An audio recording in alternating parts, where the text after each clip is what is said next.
just get home from a yard sale or your favorite flea market and you picked up this beautiful vintage turntable for like 20 bucks and you're so excited about it.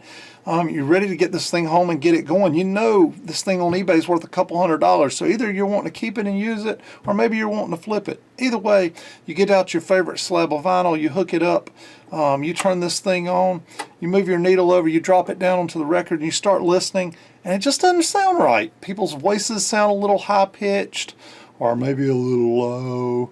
Either way, you can't quite get it to sound right. So then you realize, oh yeah, I got to set the pitch settings on this thing over here. You get out your handy manual and you turn it on, and you remember that this little bottom row of dots right here is supposed to be being synced up by this strobe light, and this thing's supposed to be stationary, but instead it's moving this way.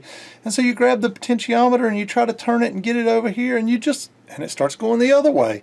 And then you turn it back and look, you can't get it to lock in and stay still where it's supposed to.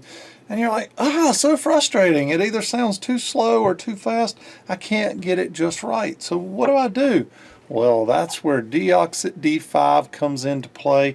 This stuff, I call it miracle in a can. You'll have to pay about $12 to $15 on a can of this, depending on where you get it, and it will fix these turntable issues 90+% of the time. I've worked on several hundred of these type turntables over the last few years, and this is the issue 90-some% of the time. If it's not the belt itself, like this is a direct driven table, if it's not a belt, then it's definitely this, and we're going to show you how to fix it. Alright, we got this thing flipped upside at this point now.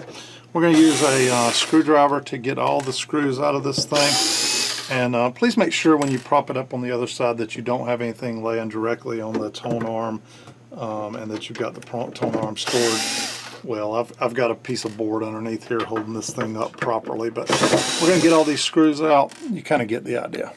Okay, up next, here's these potentiometers. You get your Deoxit D5, you got your little hose here. You basically spray up inside of each one of these really good.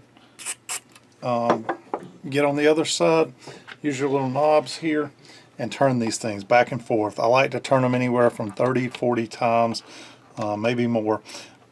You really want to get these things work well, and what that does is it starts to break up the oxidation. I notice it's getting easier to turn. It's not all gummed up like it used to be.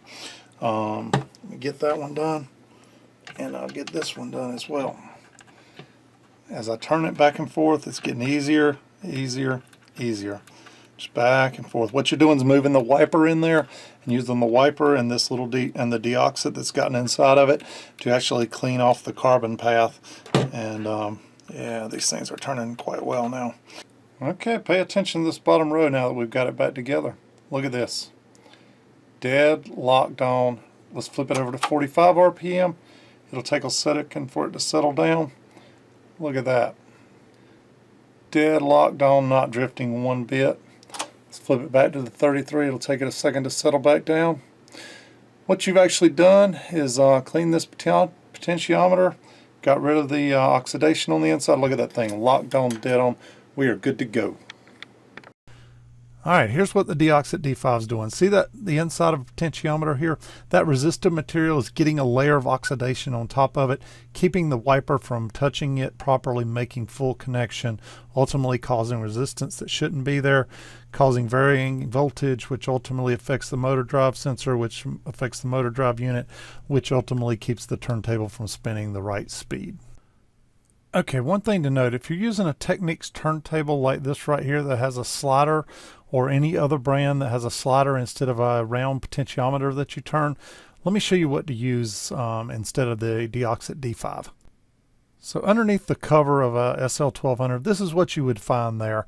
It's just a little slider or fader board, and this Deoxit Fader F5 is the type you're going to want to use for this. The beauty is you don't even have to take the cover off. You can spray straight down from the top inside of here. Never have to take the bottom cover off or top cover to actually clean one of these types. But get the Deoxit Fader F5, specifically made for these little plastic contacts against the carbon film on a PC board like these types of faders have on them.